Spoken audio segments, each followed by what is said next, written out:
Hey guys, welcome back to the channel. Today we got a lot to talk about. First and foremost, AEM, JDI for their Ghost Box, and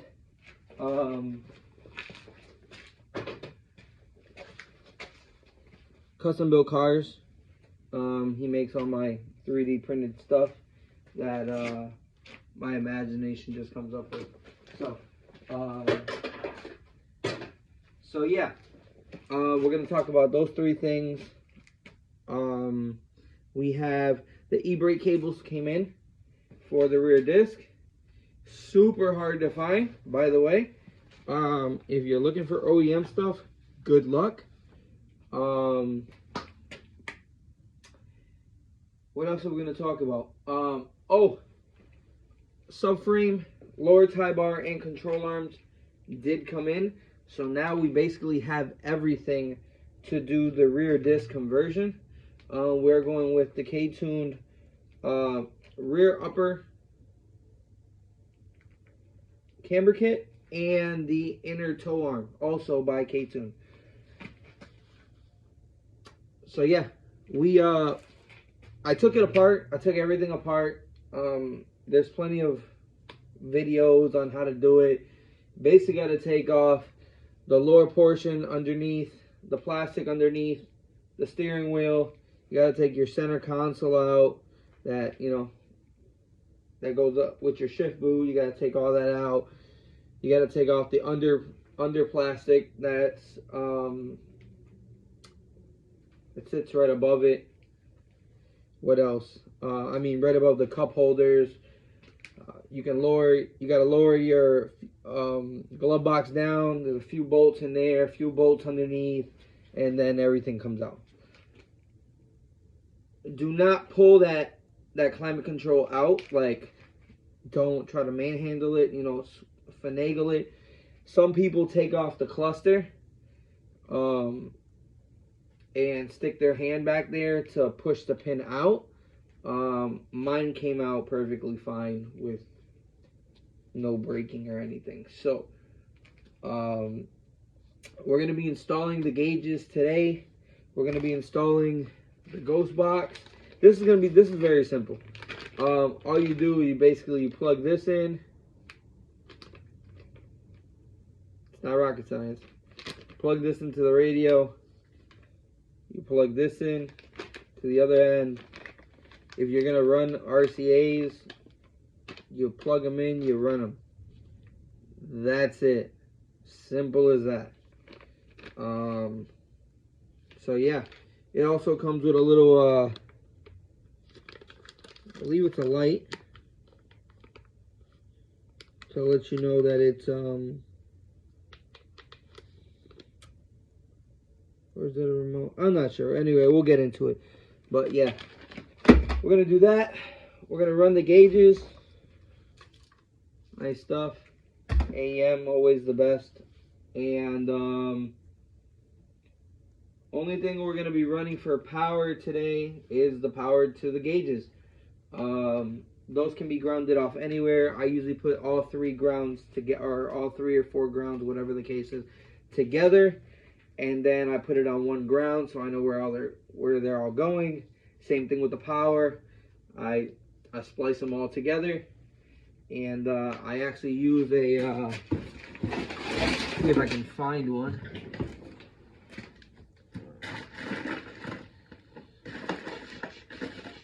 Here it is. I use one of these. You just plug it into wherever you need to. That relays power. This end, you crimp it with your powers, and it also holds 2 fuses as well. You got to put 2. I put 2 15s or 2 20s on here just for safety, but you really don't need to. You can run 1, it'll be fine. But yeah, we're gonna be doing that. And yeah, that's really it. Things are starting to come together really quickly. Wheels were ordered, tires were ordered. I will keep you guys in the dark right now on the wheel setup that I did choose, but I did not go with 16s this year. I really wanted to find a good set of 16s, but I just couldn't find anything in the style that I liked with the offset that I wanted. So I chose a 15 by 8 with a 35 offset. It's a nice wheel. It is white. I will tell you that. It is a white wheel, which is not in my comfort zone at all. That's completely out of my comfort zone. I really don't I usually don't like white wheels because they're just so hard to keep clean, but I will be getting these ceramic coated, so the cleaning process is a little bit less maintenance on my end. We went with a chunky tire because, you know, J Series, we need a lot of traction, a lot of meat. Yeah, we need a lot of traction. So we went with a 205/50 15 tire. They are the Falken Zenny RT660s. I'm telling you, I live by that tire. It's a great tire. I ran it last year. I'm going to run it again this year. My wife actually has my old set of wheels with those tires on them. They're amazing. They really are. They grip and they're sticky. They really don't need to be preheated. So you don't got to be doing burnouts down the street just to get them sticky. They're sticky off rip. You know what I mean? It's just a great tire. So I can't even emphasize that enough, how great it is. So yeah, let's get into it. I'm going to show you what's happening over here. So we had to pull out the good old rigid vacuum because this thing was filthy. This thing cleaned up pretty nice. Look at that. Can I tell you something? Any car owner, do not let your children eat candy in your car. Like, come on. Honest to God. Like, who does that? Anyway, that will be taken care of by my detailer. He's gonna have fun with that. I'm not touching it. So he can have fun. So what we did, still gotta take this out. But cleaned everything up in here. We're gonna install the gauges, install the ghost box, and basically get it all bolted back up how it should be. And then the next process is taking this out. We're going to take that out. We're going to, so before I turned this, before I took all this apart, I kept it in neutral. You know what I mean? So it's in neutral. Boom. But it was already in neutral over here. So it, you know, it's all good. So that will alleviate a big problem with cutting and splicing shit over there. People say you have to do that. I had an automatic car that I never had to touch that.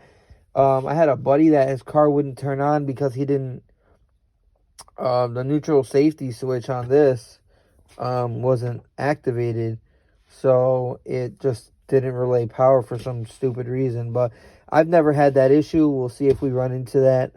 If we do, I have the pin out for it. I know what wires to cut and splice together. So we'll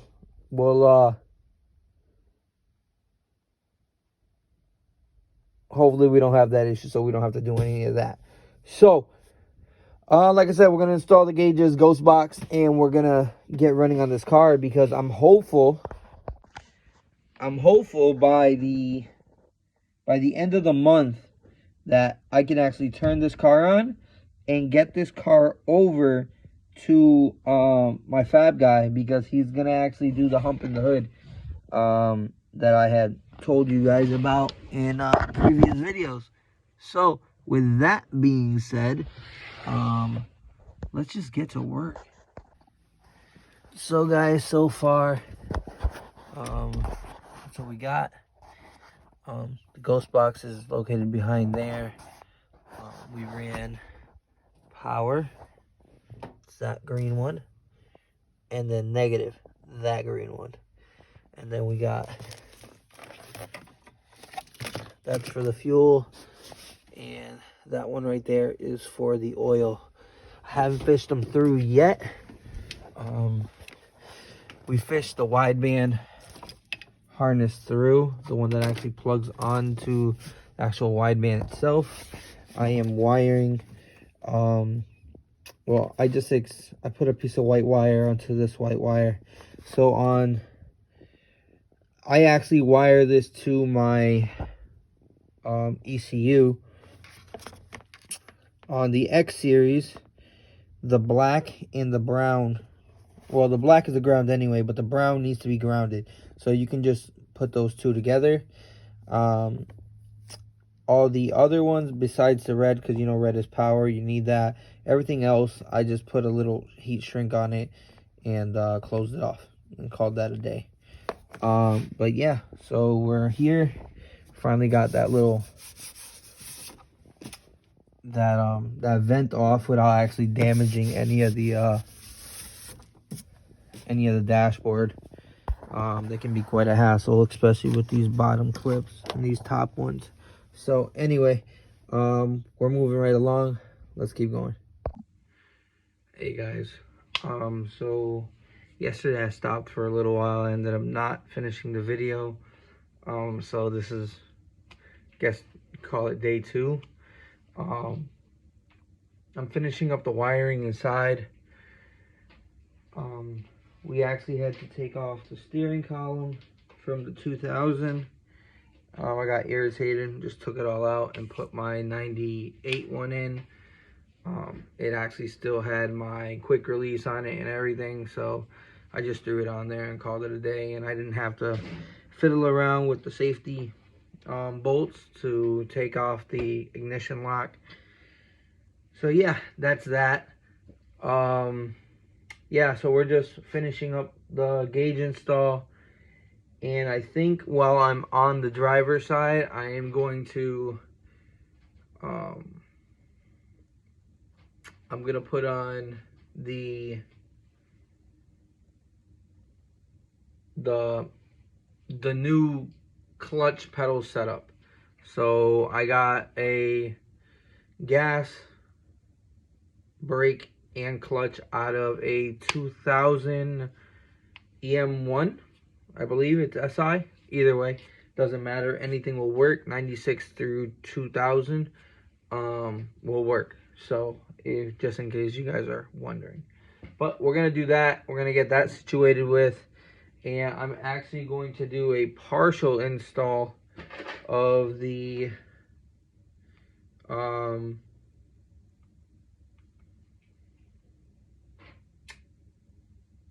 push start kit.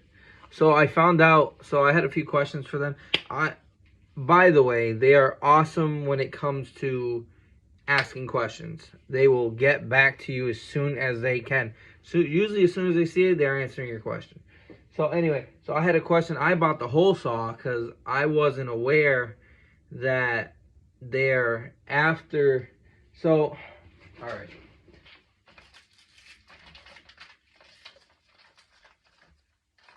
This is the button that comes with it, but it lights up in blue.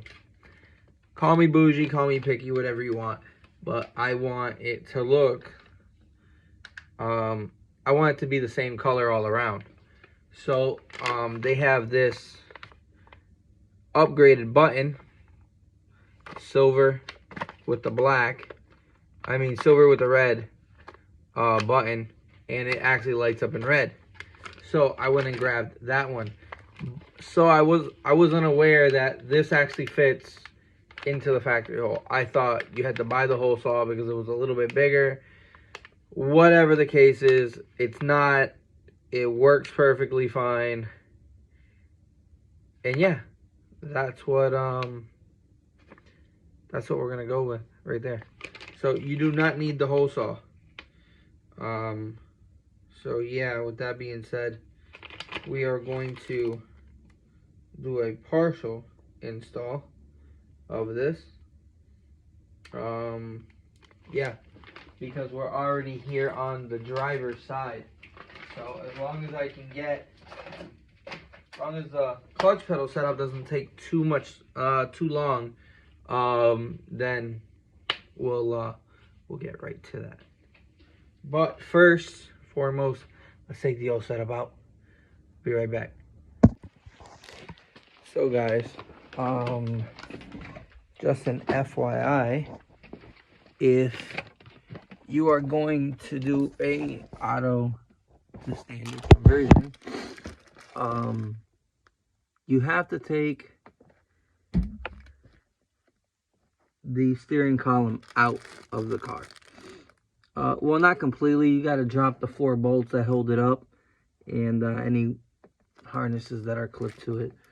You got to make sure they're down and out of the way. That was the easiest way. And make sure your booster's out, and then the thing comes right out.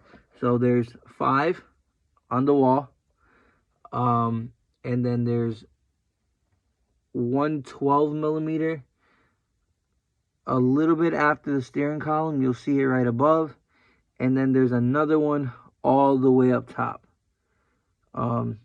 above the brake pedal, and you can get it up there with a good extension and a 12, not a short 12, long 12mm. So I had already pre-installed, actually I had already pre-installed the harness for the push start. It's just the brown plug up top, the brown plug that goes into the fuse box, and the ground. That's where they tell you to put it, so that's where I put it. Only other thing, you got to find the dark green wire on the brake plug. Put their quick connector, good pair of pliers, just crimp it together, and then the bottom end just goes in.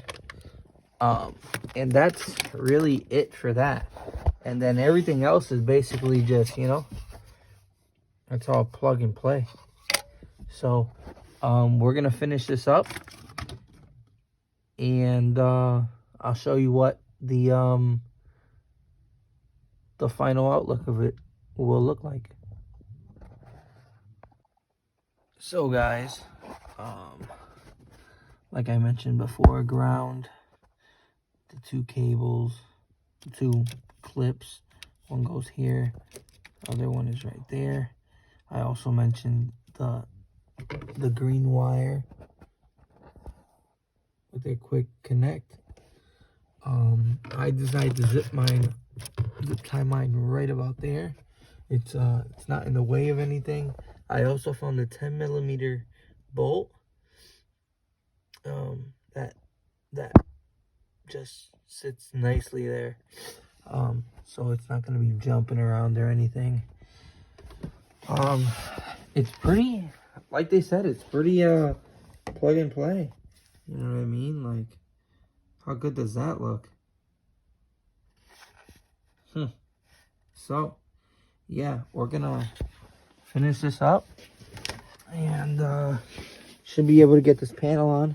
I'm just wondering if I want to hot glue this antenna to the back of that. So I might not touch that yet, because they told me Gorilla Tape is the best, just in case I wanted to transfer it, but it's never gonna leave this car. So yeah, we're getting close. Like I said, I want to finish up in here before I jump on the motor. There's very little left on the motor anyway. Just tighten up a few things and load a base map, shifter box. You know what I mean? I gotta do the shifter box and the cables. I'm still waiting on the OEM clips to come in to hold them.